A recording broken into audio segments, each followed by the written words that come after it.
அதிகமாக புரோட்டீன் எடுத்துக்கணும்னு நினைக்கிறீங்களா? சோயா உணவுகளை எடுத்துக்கலாம். அதில் சோயா பீன்ஸ் நல்லதா, சோயா சங்க்ஸ் நல்லதா?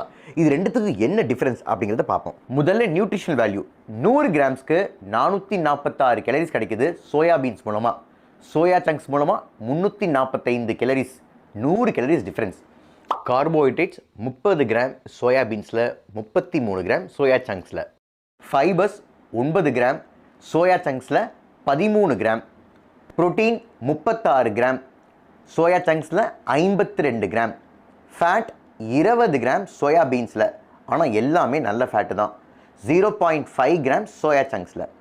அயன் 16 மில்லிகிராம் சோயா சங்க்ஸில், 20 மில்லிகிராம். கால்சியம் 280 மில்லிகிராம் சோயா சங்க்ஸில், 350 மில்லிகிராம். இப்போ இதை பார்க்கும்போது சோயா சங்க்ஸில் புரோட்டீனும் அதிகம், ஃபைபரும் அதிகம். அதனால செட்டைட்டி இண்டெக்ஸும் ஜாஸ்தி. அதாவது சோயா சங்க்ஸை சாப்பிட்ட உடனே வயிறு ஃபுல்லாக இருக்கும், அதிக நேரம் பசி எடுக்காது. தெர்மிக் எஃபெக்ட் ஆஃப் ஃபுட்டும் சோயா சங்க்ஸில் ஜாஸ்தி. அதாவது சோயா சங்க்ஸை செரிமானம் செய்கிறதுக்கு நம்ம உடம்பானது அதிகமான கேலரிஸை செலவழிக்க வேண்டியதாக இருக்குது. அதே சமயம் ஃபேட் கம்மியாக இருக்கிறதுனால சோயா சங்க்ஸு கேலரிஸும் ரொம்ப கம்மி தான். ஆனால் சோயா பீன்ஸ் அப்படிங்கிறது ஒரு முழு பருப்பு. சோயா சங்க்ஸ் அப்படிங்கிறது சோயா பீன்ஸில் இருக்கிற ஆயில் எல்லாம் ரிமூவ் பண்ணி ப்ராசஸிங் பண்ணி கிடைக்கிறதா சோயா சங்க்ஸ்.